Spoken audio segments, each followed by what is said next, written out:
السلام عليكم ورحمة الله وبركاته. ازيكم يا حبايبي، عاملين ايه؟ يا رب تكونوا بخير. كل سنة وانتم طيبين. المولد النبي خلاص على الابواب، فقلنا بقى نركن شغل المدارس شوية ونبدأ في شغل الحلويات كده. ماشي، بدأنا متأخرين، فاضل بس كام يوم كده على المولد النبي، بس قلنا ايه نلحق برضو ايه ونعمل حلويات المولد كده. تمام. شايفين ما شاء الله انا عملت الحمصيه والسمسميه والفوليه ما شاء الله بطريقه سهله وبسيطه جدا، مش مكلفانا اي حاجه. الاسعار السنه دي يعني نار نار. فلو نعمل بقى الحاجات دي في البيت عندنا كده بحاجات باقل التكاليف كده، مش تاخد مننا اي حاجه. تكلفتها بسيطه جدا جدا جدا، وكمان شغلها بسيط جدا، مش هياخد مننا اي حاجه، واي حد يقدر يقوم يعمله في ثواني. تعالي بس نشوف هنعمله مع بعض ازاي، بس قبل ما نخش على الوصفه اوعوا تنسوا اللايك والشير. تعالوا نسمي بسم الله. احنا معانا هنا ربع كيلو سمسم، معانا نص كوبايه سكر، ربع كوبايه ميه، معلقه كبيره عسل كلوكوز، ما زي ما انتم شايفين كده رشه فانيليا، ومعانا رشه ملح، ومعانا ربع معلقه صغيره جدا بيكنج صودا اللي هو كربوناتو. تمام. الاول كده على النار، طاسه على النار او حله اللي هنعمل فيها، نسخن السمسم بتاعنا، هنديله كده تقلبتين على النار، مش عايزين نحمصه، هو كده كده اوريدي متحمص، بس عايزين نطلع الرطوبه اللي في قلب السمسم. هنطلع الرطوبه بتاعته كده منه، مش هتحمر، مش عايزين نحرقه ولا اي حاجه خالص. اول ما نلاقيه سخن معانا كده وابتدت الريحه تطلع، هنشيله على طول من على النار فورا، علشان خاطر ما نسيبوش اكتر من كده ويتحروق معانا. احنا عايزين يفضل بلونه الحلو كده، عشان زي ما بناكله كده الحمصان نشتريها من بره يبقى زيها كده بالظبط ونفس اللون. تمام كده. بعد ما هقلبها ونفضل نقلب فيها زي ما قلت لكم كده، هشيلها بقى بعد كده اروح شايلاها على طول، افضيها على طول في طبق تاني بعيد كده، علشان خاطر مش عايزين ان هو زي ما قلت لكم كده ياخد لون اكتر من اللازم. ماشي. بعد ما هنخلص بقى في نفس الطاسه او في نفس الحله اللي احنا بنعمل فيها، هنبتدي نعمل بتاع العسل بتاعنا بقى، اللي هيدينا ايه، اللي هيعمل معانا يكون معانا السمسميه دي. نص كوبايه الميه في قلب الحله او في قلب الطاسه، وربع كوبايه الميه داير ما يدور كده، يعني نص كوبايه السكر ربع كوبايه الميه. اهم حاجه ما تخلوش السكر يجي على الجدار بتاعه الحله بتاعتنا او الطاسه بتاعتنا، دي اهم حاجه في الموضوع كله. وما تقلبوش، النار متوسطه ولا عاليه ولا واطيه، ونسيبها كده متوسطه لحد السكر بتاعنا ما يدوب تماما. ما تدخليش اي معلقه نهائي لحد السكر بتاعنا ما يدوب. شايفين ما شاء الله اول السكر بتاعنا ما خلاص كده، خلاص ابتدى يتكرمل وابتدى ياخد اللون الذهبي ده، هنزل عليه بمعلقه السكر العسل الجلوكوز بتاعنا، معلقه كبيره مليانه. هقلب بقى دلوقتي ايدي فيها، مش هسيبهم طبعا دلوقتي علشان ما ياخدش معانا لون بسرعه. ورشه الملح والفانيليا، ومعلقه وربع معلقه البيكنج صودا، البيكنج باودر، البيكنج صودا اللي هي يا جماعه كربوناتو العادي خالص عند اي عطار. تمام. اول ما ياخد معانا اللون دون ويبتدي كده ياخد اللون الذهبي اللي هيغمق معانا كده، ما تخلوش يغمق زياده عن اللزوم علشان خاطر ما يتحرقش منه ويبقى طعمه مر معانا. تمام. عايزين تختبروها، طبق فيه شويه ميه او كوبايه، وخدوا مع حته نقطه كده، نقطوا في قلب الكوبايه وامسكوها، لو لقيتوها ناشفه وبتتكسر معاكم كده تمام جدا. تمام. هنا بقى معايا صاج انا دهناه وفرشه فيه كده مشمع، او كيسين ثلاجه انا فتحتهم وحطهم فيه ودهنتهم زيت. هبتدي افرد عليهم بقى السمسميه بتاعتنا زي ما انتم شايفين، بس خدوا بالكم بتبقى سخنه جدا جدا. يا ريت ما يكونش معانا اي اطفال في الوقت دون في المطبخ نهائي. انتوا عارفين اللهم عافينا يعني اللسعه بتاعت العسل دي، يعني ربنا يسترها. تمام. انا على قد ما اقدر كده احاول ان انا اسوي الشكل بتاعنا كده، ومعايا بالنشابه بتاعتنا احاول افردها شويه كده، وبسرعه بسرعه وهي لسه سخنه كده. وبسرعه يا جماعه عايزه اقول لكم ان الشغل ده كله كده يكون في منت، لانها بتقفش وبتجمد من هوا، يعني في ثواني كده هتلاقوها قفشت معاكم، مش هتعرفوا تفردوها خالص. تمام. وبديها ابتدي ان قبل ما تجمد معانا كده، ان انا اديها الشكل التقطيع اللي انا عايزاه، مربعات صابع زي ما انا عايزه. وبس كل الحكايه مش هتاخد ربع ساعه، احنا الجو حر طبيعي، ربع ساعه هتلاقيها ما شاء الله نشفت وبقت جميله جدا. عايزه اقول لكم السمسميه دي كانت رهيبه، دايبه دوب كده. بصوا مش قادره اقول لكم قسما بالله دايبه دوب. مفيش حاجه مفيش اي حد بتجيبوها من بره او اي حد بيبيعها بره هتلاقيها بالدوبان اللي انتوا بتعملوها في البيت عندكم دي. تمام. وما شاء الله شايفين الربع كيلو سمسم رقم معانا الكميه دي كلها كده. شايفين انتوا الاسعار، في الاسعار السنه دي الحلاوه طالعه بكام وبتطلع بكام السمسميه والفوليه والكلام ده كله. فانتوا اعملوها في البيت زي ما قلت لكم. تعالوا بقى نشوف هنعمل معانا الفوليه ازاي. هو نفس الكلام برضو، ربع كيلو حمص بتاع دون سوداني، ومعلقه كبيره عسل كلوكوز، ونص كوبايه سكر، ربع كوبايه ميه، ذره ملح، ربع معلقه كربوناتو. وكيس فانيليا هي، وده الصاج اللي دهنته زي ما قلت له كده، ونفس الطريقه هي مش هتختلف فيها برضو. هنديله كده تقليبه على النار عشان يطلع برضو الرطوبه اللي فيه. والحمص نفس الكلام برضو، لما نعمله برضو نفس الكلام نفس الطريقه هي. هنديله تقليبتين على النار لحد ما نطلع الرطوبه اللي فيه كده برضو. وخدوا بالكم يا جماعه، اوعوا ياخد منكم لون. لو اخد منكم لون مش هيبقى حلو ابدا، ومش هيبقى شكله حلو ابدا ابدا، لان الحاجات دي بتاخد لون بسرعه جدا وما بتبقاش حلوه لو اخدت لون معانا. تمام، اخدت لون. هفضي دلوقتي بقى بعد ما اخد معانا اللون، قصدي لا مش هاخد لون ولا حاجه، يعني اخد معانا خلاص كده الوقت المناسب ان احنا طلعنا منها الرطوبه. هنزل في نفس الطاسه زي ما هي كده، نص كوبايه الميه، نص كوبايه السكر، وربع كوبايه الميه. وهسيبها برده زي ما انتم شايفين قدامكم كده لحد برده مش هقرب منها خالص خالص لحد السكر ما يدوب تماما، وتبتدي برده تاخد معانا لون، اللون الذهبي دون. اول ما تبتدي تاخد معانا اللون الذهبي ده، بعد كده هننزل بقى بمعلقه العسل الجلوكوز بتاعنا.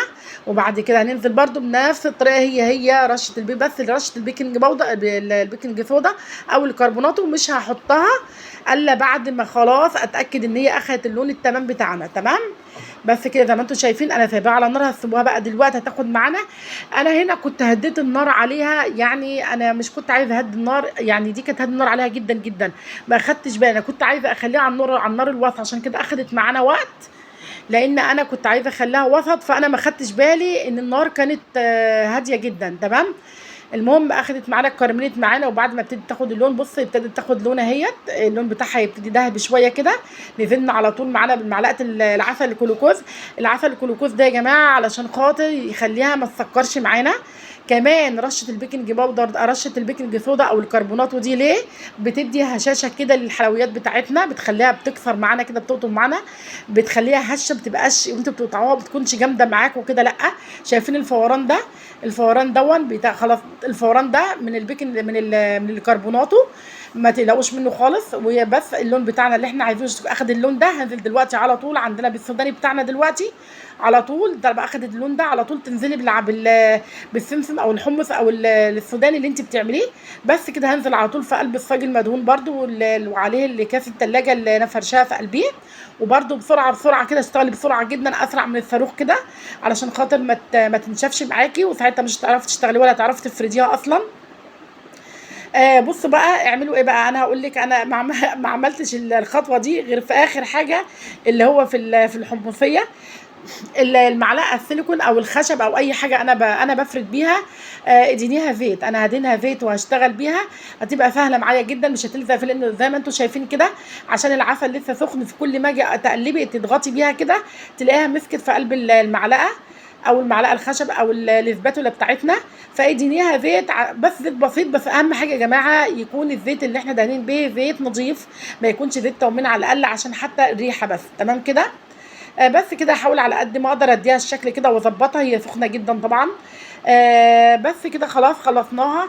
وهقطعها برده انا كده زي ما انتم شايفين نشابه معانا اهيت. انا بحاول ان انا اديها كده فرد عشان يبقى كلها في سمك واحد.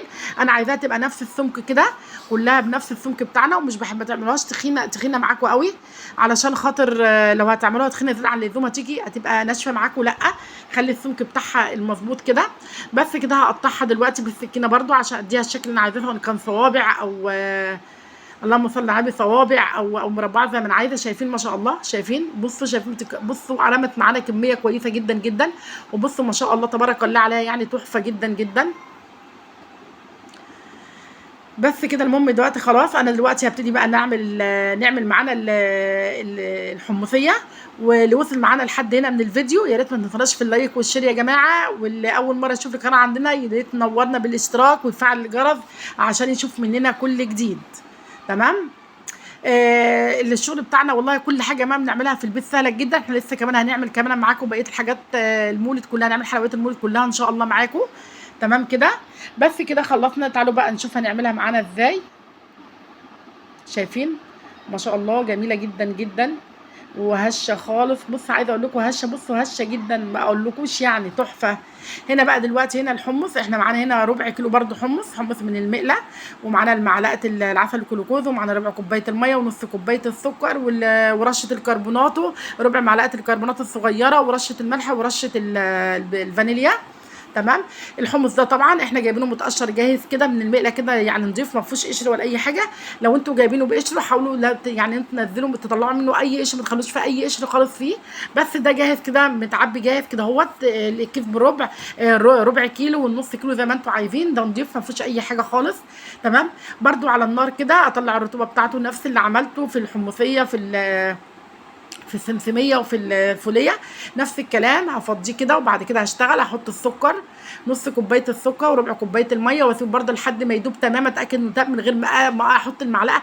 خدوا بالكم لو المعلقه دخلتوا المعلقه في الاول كده والسكر جه على الجوانب بتاعه الطاسه بتاعتنا او الحله بتاعتنا، هيسكر معاكم ومش هيبقى حلو ابدا ابدا خالص، وهيعضم معاكم في الاكل. تمام كده. بس كده خلاص كده كله ده بقى، ابتدي بقى ادخل المعلقه في الوقت دون او الزبده بتاعتنا ونقلب كده، ونفس اللي عملناه في المرتين اللي فاتوا هم بردك هنعملهم دلوقتي. ان احنا هنقلب كويس، وبعد ما نقلب هننزل عندنا برشه الملح والفانيليا ومعلقه العسل الجلوكوز. انا نزلت هنا على فكره، الكاميرا ما جابتش هنا او كانت واقفه صراحه ربنا مش عارفه ما جابتهاش ازاي، يعني ان انا نزلت بمعلقه العسل الجلوكوز بس مش عارفه هي ما جابتهاش يعني. معايا احنا عملنا يعني الفوليه والفوليه والسمسميه عملناهم، واديك شفتوا الطريقه ايه، شايفين كده. بص الفوران دون من الكربونات، وبعد كده هنزل على طول بالحمص بتاعنا تقلبتين على طول. وفي الصاج نفس الكلام برده، هو زي ما عملناها قبل كده في الصاج المدهون بردك متغلف بالكاس النايلو ومدهون زيت. وهبتدي ان انا افرده واديله الشكل بتاعه الحلو كده، واخلي نفس السمك واحد زي ما قلت لكم قبل كده. تمام زي ما انتم شايفين كده بالظبط بسرعه كده. وبعد كده هفرده تماما، وبعد ما هفرده برده بالسكينه هقدمه الشكل اللي انا عايزاه، صوابع او مربعات برده زي ما انا عايزه. بصوا كل حاجه والله سهله، لو حبيتوا تعملوها هتقوموا تعملوها، بس اهم حاجه ان احنا نكون عايزين نعملها. تمام كده.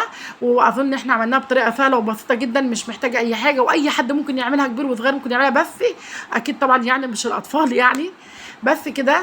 المهم يعني انا هفردها دلوقتي واوريكم دلوقتي خلصتها. بعد ما اخلصها وهقطعها برده هديها تعرفوا سخنه جدا طبعا، هديها هحاول اظبط الشكل بتاعها كده. عايزه اقول لكم انا ايديا الاثنين اتفقفقوا، ما اقولكيش يعني، ما اقولكوش من السخونيه، بس على قد عايزه بسرعه اسعف عشان خاطر ما تجمدش. لو جبت معانا مش هعرف طبعا اشكلها خالص. بالسكينه بقى دلوقتي او بالمقطع بتاعنا هبتدي ان انا اقطع الشكل اللي انا عايزاه، اعمله صوابع كده بالمقطع، لقيته اسهل صراحه ربنا، اسهل كتير من السكينه. تمام كده. وبعد ما اخلصه خالص بقى هوريكم بقى الثلاث انواع مع بعضهم كده، شايفين ما شاء الله يعني هشين جدا جدا والله. وعايزه اقول لكم الطعم بتاعهم حلو جدا جدا. وعايزه اقول لكم للامانه يعني اكتر حاجه هشه فيهم صراحه ربنا هي الحمص السمسميه. عايزه اقول لكم يعني حاجه كده، يعني مش قادره اقول لكم، بالدايبه كده دوب. شايفين ما شاء الله دي كلها الكميه دي كلها، كل حاجه ربع ربع ربع. تمام. زي ما ربع سمسم، ربع فول سوداني، ربع حمص، رباع. ما شاء الله عملت لنا كميه محترمه جدا يعني ما شاء الله. الف هنا طبعا لما تعملوها، وتسلم ايديكم مقدما لما تعملوها، ما شاء الله تطلع معاكم حلوه جدا وهشه جدا جدا. وهوريها لكم دلوقتي. شايفين ما شاء الله الشكل عامل ازاي. تشوفوها جاهز زي بتاعت بره بالظبط، زي الجاهزه بالظبط، جميله ما شاء الله يعني. هوريكم دلوقتي. شايفين ايه رايكم دلوقتي شكلها جميل قوي قوي كل قطعه كده من كل نوع كده، اوريكم ما شاء الله ان هو عليها يعني. هشه ازاي، هشه وطري ومش الشكل طريه، طبعا لا يعني بيتكلم لوحده بتتكسر اهو. معانا بسهوله كده، مش جامده مش مجرمزه معانا. شايفين ما شاء الله يعني. بصوا السمسم بيدوب كده دوبان ما شاء الله. بصوا كده السمسم مش مستحمله اساسا، مش مستحمله خالص. لو عجبكم الوصفه بتاعتنا النهارده ما تنسوناش في اللايك والشير وتفعيل الجرس عشان يوصلكم مننا كل جديد. وبشكر كل اللي نوروني في القناه عندنا الجداد، وكل سنه وانتم طيبين، والسلام عليكم ورحمه الله وبركاته.